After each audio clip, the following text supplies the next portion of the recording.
on occasion we answer a question about whether a pool can pop out of the ground or will pop out of the ground.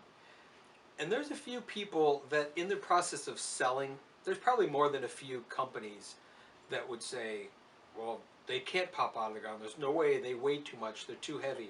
Especially concrete. Fiberglass guys, not so much. They may tell you it can never pop out of the ground, which is, we know a boat floats, so why wouldn't a fiberglass shell float? But don't ever, for a minute, believe that because a pool is made out of concrete, that it won't float out of the ground.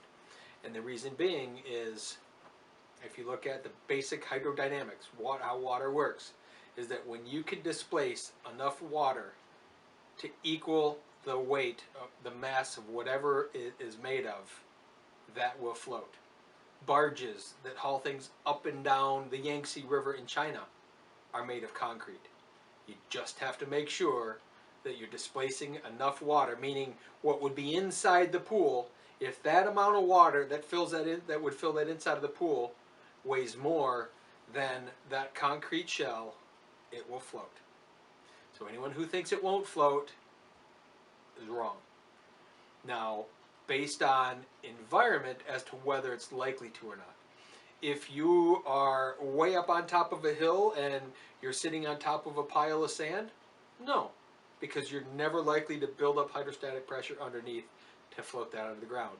If, on the other hand, you're sitting down in a valley and all the water runs downhill and it's all clay and there's clay around that environment, and when it rains a lot, you build up a lot of water pressure. If that pool's sitting empty, there's a good likelihood that it will pop out of the ground.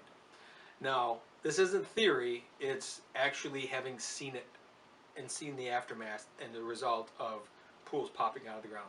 Both fiberglass pools and gunite pools. And once they shift, there's no easy way of putting them back. There's no easy way of just pump the water out and settling it back down. Typically what happens when it shifts, one of two things happens. It pops and floats sideways, it never comes straight up, and or it cracks. And now you have structural problems. I think that if you ever want to close or to drain your pool for any reason whatsoever, you should really take a good hard look at why. And if you have to, if you're in a heavy water environment, get the yard dewatered, make sure that you drill holes in the bottom of the pool to drain that water. We've had cases where we've had to drain a pool, and as the pool is draining out, we'll drill holes through the pool to relieve the pressure, and water comes spurting out of there. Well, if we didn't do that and we got that pool empty with that much water pressure underneath, there's a good chance that pool would move.